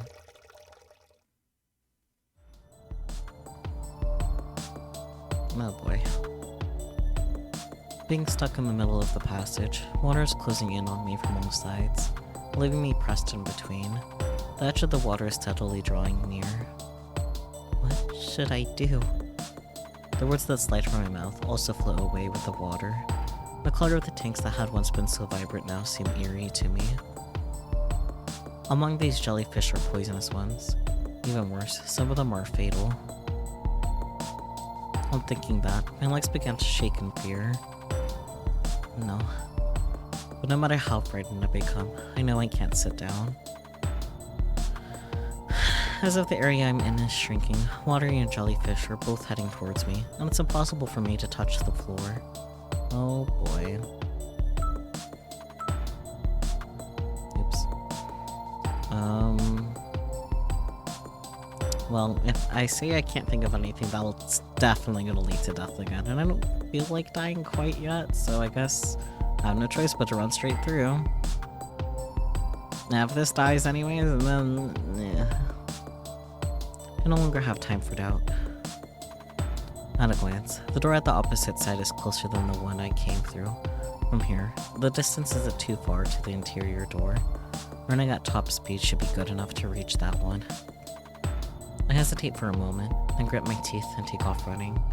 It's no more than 10 meters, hence the distance that I should pose no trouble, even for someone like me who tested below average in physical endurance. Yeah. When I had run about 5 meters, just having passed the 6th tank, I fall full force onto my back. The water is wet. The floor is wet. The water is wet. So true. The floor is wet, so one might say this should have been expected. No, this is disgusting. The water soaks through my skirt and quickly soaks my underwear. Okay. The tank water is in direct contact with the skin on my rear. It's cold and wet, uncomfortable but unavoidable. When I put my hand on the floor to try to stand up, I discover that action is a mistake. Well then. Ouch. I squeeze my eyes shut at the pain that feels like I've been stabbed by a cold metal needle. No, it doesn't just feel like it. I've been stabbed by something. Have I been stung by?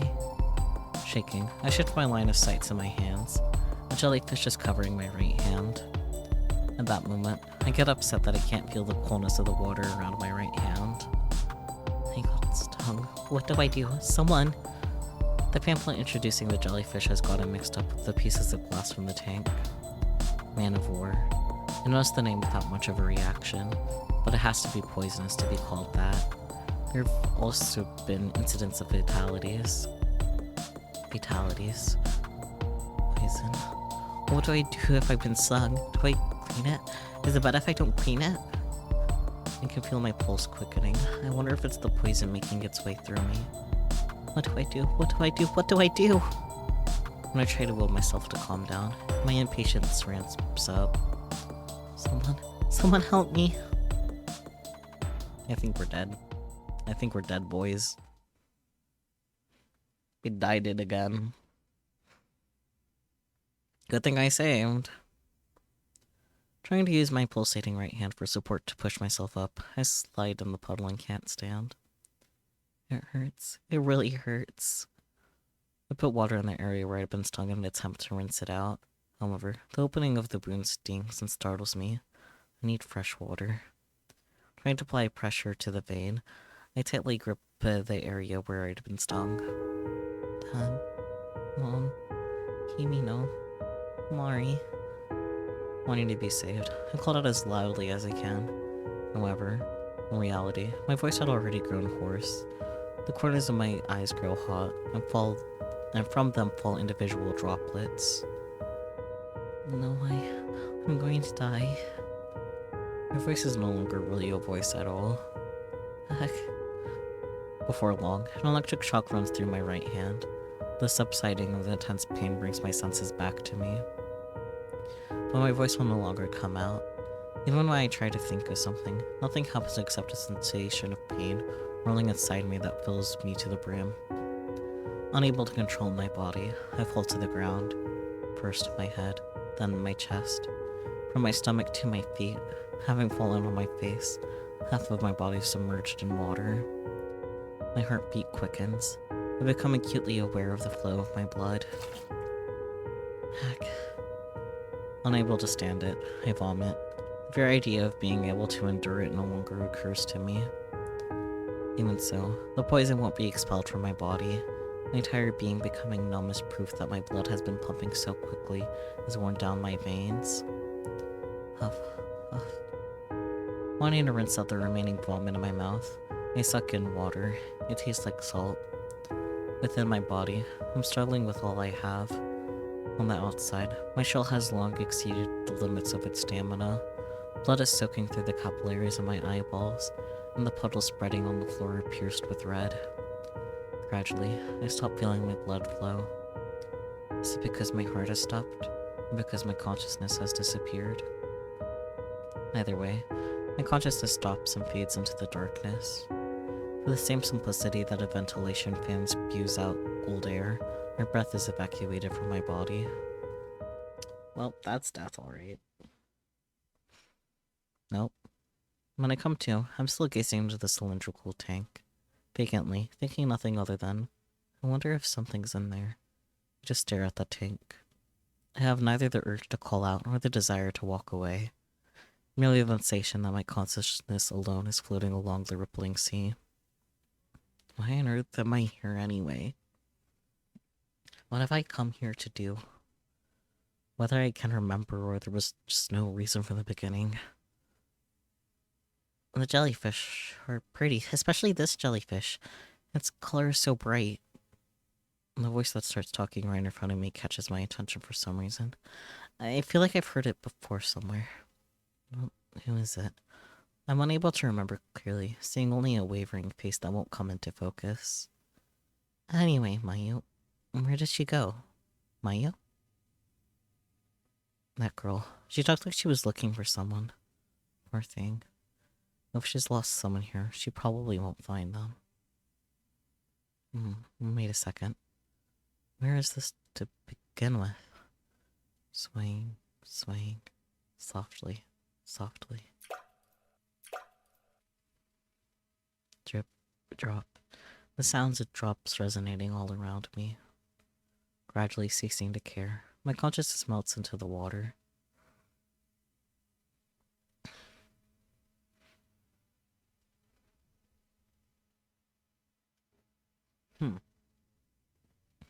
Interesting, interesting.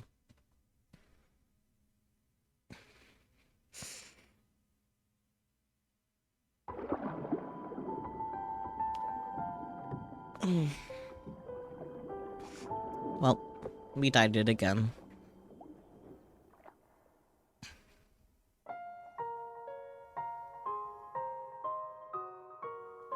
If I were doing a completionist run, this would be great. Getting all these bad endings. Oh, there's 3 true endings. Interesting, interesting.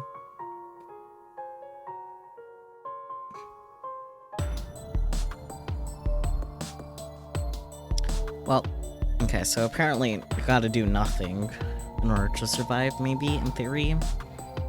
I will say, if I die again, either from this choice or a later choice, I think I'm gonna be done with this. We'll see, though, we'll see. My feelings might change, but we'll see. No. I can't think of anything. I'm becoming panicked. If I don't calm down, with my thoughts swirling around so frantically, I'm getting even more confused. It's a vicious cycle. My sandals are getting dirty. It isn't the first thing that occurs to me, but regardless, it's my only clear thought. The puddles of water are gradually drawing closer, and I can't feel anything from the strange jellyfish. I feel my heartbeat speed up as my chest starts to hurt from nervousness. At this point, I have to run through without worrying about my sandals. Though they are sandals, the soles are strong. As long as the jellyfish don't jump, I probably won't get stung. Little by little, the safe spots are disappearing. I tightly pull my legs together, which makes me stagger. Yeah. I let a small scream and straighten up a bit. With nothing behind me to lean against, I'm just cornered. I wonder if I'll die of jellyfish poison. Rocked by waves of blended nervousness and fear, I carefully entertain that line of thinking. The meter gauging my fear must be in full tilt, I think with cool self-depreciation. You from earlier! Huh? The sudden yell confuses me. Upon looking in the direction of the voice, I see that the door has been thrown open and a man is standing there. Shoot, why are your feet exposed? I can't be helped. That's definitely Hiyoshi-san. The man we all called names is now gently removing his shoes and tossing them over to me. My mind races as I catch them.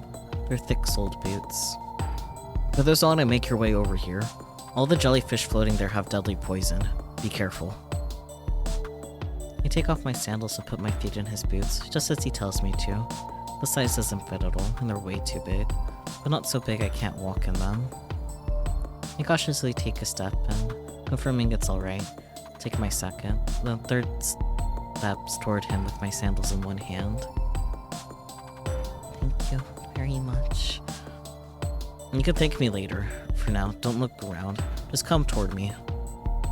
You know, my breathing is increasingly rough, and I get a little embarrassed. However, knowing some concessions will have to be made, I walk through the water and over the jellyfish. When I step on a jellyfish, I feel the squishing sensation through the shoes and shudder. There are shards of glass in the puddles, and that makes me want to thank Hiyoshi-san for being considerate enough to lend me such strong shoes. You can walk the remaining meter. Hiyoshi-san seems fairly close. I just take my breathing. I carefully take the remaining 3 steps. There's no mistake. In my carelessness, I overlooked a transparent jellyfish at my feet. Even though I can't see it, I can clearly feel it. The baggy boots I'm wearing throw off my balance. At this rate, I'll land up on my butt. If I fall now, all of the help I have received will be for nothing. Watch out! However, my body is supported by some strength that pulls me back. Hiyoshi's right hand has grabbed onto my left wrist. It was a close one, and just like that, I've been pulled out of the room with the broken tanks. As soon as I was out of danger, Hiyoshi gave a mighty pull and shut the fire door.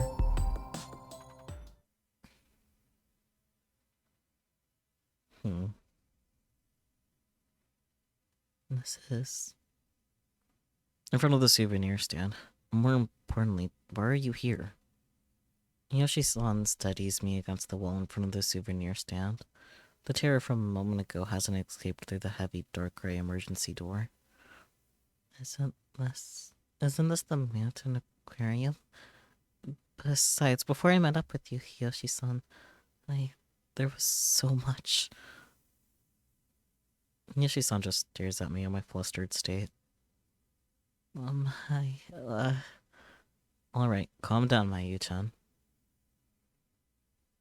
A wry grin appears on Hiyoshi-san's face, and he motions in front of the souvenir stand before sitting down.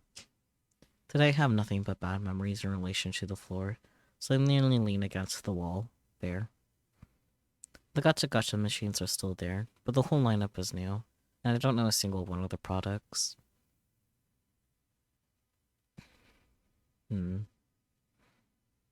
Interesting. Well, we survived that, I guess. Sort of.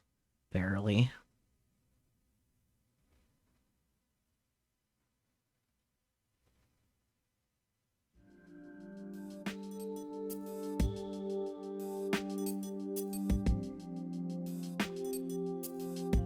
And score things. Meal. Well then, have you calm down a bit? Yes, thank you very much, Yoshi-san. Yeah, I'm glad. And you call me by my first name. I don't really care who's older and who's younger. Yoshi-san, Yoshi-san, Yoshi-san. Lots of variety of options. I want to say you know about this aquarium, Yoshi-san.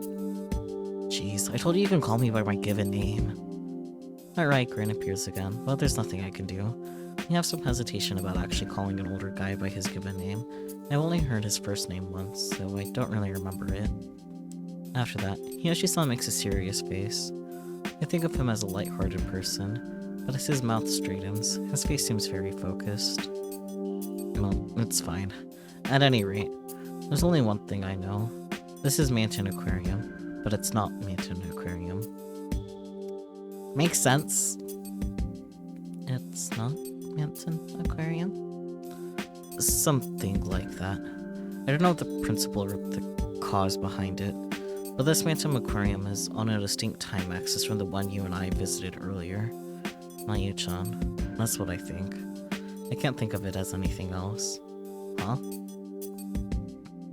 A different time? Whether past or present, you can call it a parallel world, Yoshi-san. But I can't understand what he's saying, not in the least. How do you know this, Yoshi-san? And that is... Yoshi-san mumbles and snorts. He looks my way and smiles bitterly. Mayu-chan, didn't you meet any friends or acquaintances from long ago? Huh? On the contrary, you didn't see any staff or other customers, did you? His words seemed very enlightened. I couldn't think of a single thing. After all, I just come from that experience firsthand. However, there was something that bothered me as well.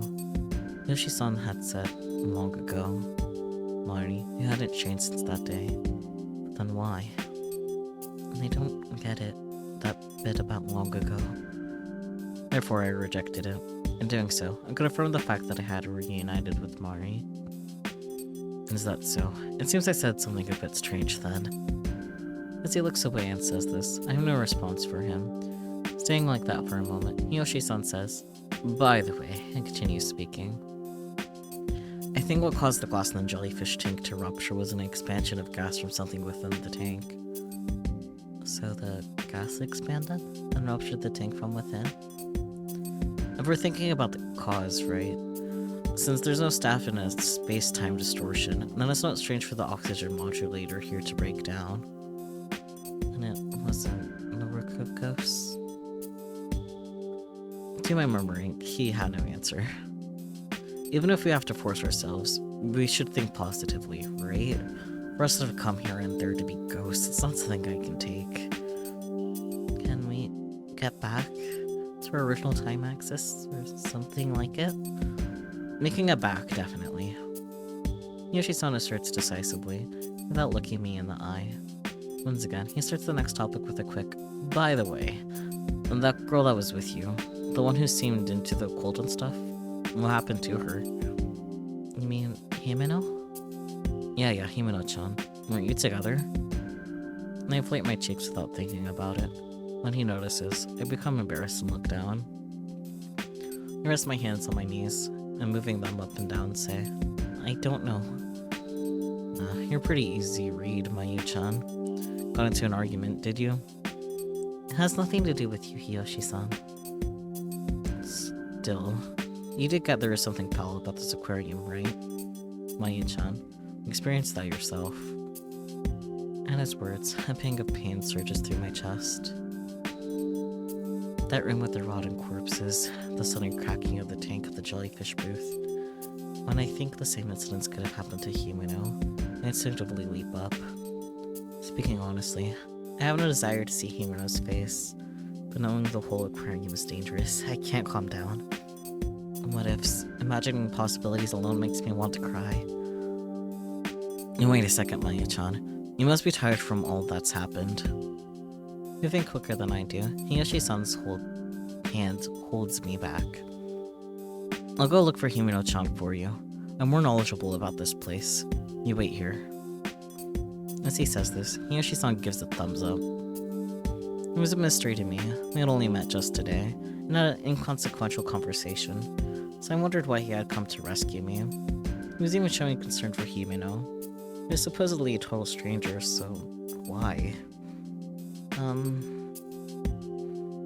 Without hearing my response, he starts walking away from where the jellyfish booth was. His face and profile made me feel reassured. Oh boy, time to possibly die again. Please, Hiyoshi-san, please wait, I'll go. I don't know what the first place Hiyoshi-san's supposed to be asking.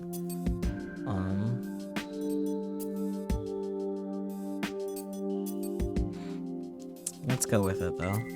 Please, Hiyoshi-san. Trusting in his masculine appearance, I bowed deeply. In reality, it was as Hiyoshi-san had said. I had very little stamina to begin with, and now fatigue was building up inside me. Deciding to stay standing up was good, as those heavy legs of mine were proof of. As for things with Himeno, it would be best to talk them through later. If we talked them over in a tense state, we would probably just get into another argument. Hiyoshi-san might even serve as our mediator.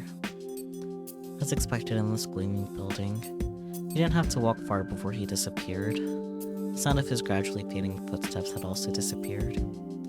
The only thing I could hear nearby was my own breathing. That was why that high, roaring scream pierced right through my eardrums.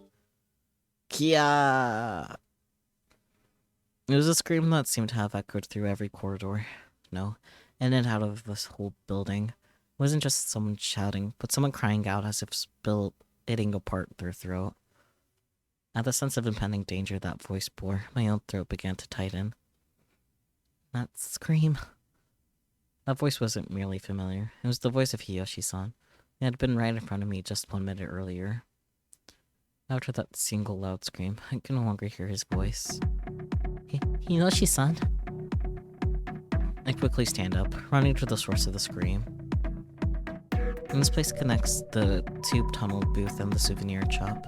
That's where I heard the voice coming from. I ran toward the tunnel tank. Maya-chan, I told you to wait there for me. More importantly, that scream a minute ago. Did something happen? Yoshi-san is sitting at the entrance to the tunnel tank, not far from the aquarium entrance. To my question, he gives the wishy-washy reply of, "You're worried about me. I'm so happy." Nah, it's somewhat embarrassing story, but it looked like there was a person floating inside that tank. Under the circumstances, it just surprised me. Person in the tank. Speaking of which, Himeno mentioned something like that. But I'm glad. I thought you got caught up in some terrible situation like I had earlier. I was relieved from the bottom of my heart. Following that relief, it became more of my own fear in being isolated again. Chuckling, Hiyoshi-san scratches his head. Say it, Mayucha. I never got to hear the rest of what he was going to say. Huh? It all took place in a matter of seconds, leaving me unable to make sense of what had happened. However, I gradually realized what was unfolding before my eyes. From Hiyoshi-san's neck up, I could see through to the tank. I didn't understand what I was seeing. In other words, he said it was no longer where it should have been. Having lost a piece of himself so valuable to the human body, he collapsed slowly on the spot. From there, he never moved again. Soaking up the blue lighting, his reddish-black blood spread across the floor.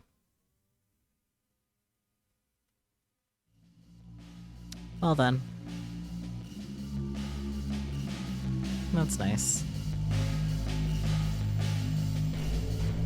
I'm not yelling, but no! This time, it was my turn to split my vocal cords.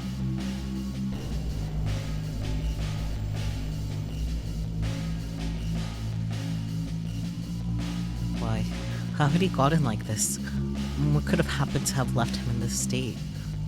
Yoshi-san's head tumbles along the ground and catches my eye. His eyes are wide and his pupils dilated. The grin I had seen hours earlier still spread across his face. There were marks at the nape of his neck, as if his head had been clean off. Hiyoshi-san. I intended to run and leave the dead Hiyoshi-san.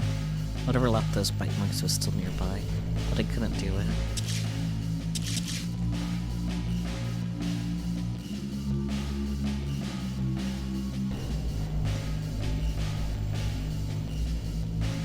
It hurts. The area below my knees had become pitch black. My boots. No. There was no pain, only the visualization of pain running through my mind. In spite of losing my legs, I can't actually feel the pain. Of course not. That body of mine has lost its legs. I'm watching it from a separate place. The subjective point of view would have not been impossible while I was alive. My hand was already just like Hiyoshi-san's, just rolling around on the floor. The cold temperature of my body, that was the last thing I felt. Right before I lost consciousness, I saw its unbelievable true form through the wavy mist of my fading vision. With many fangs and a giant body, it was a fish. Well then. Well then. Decapitation one. So true. So true. Wait, what? Does that imply there's multiple decapitations?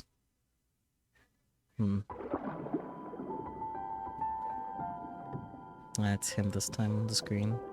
Interesting.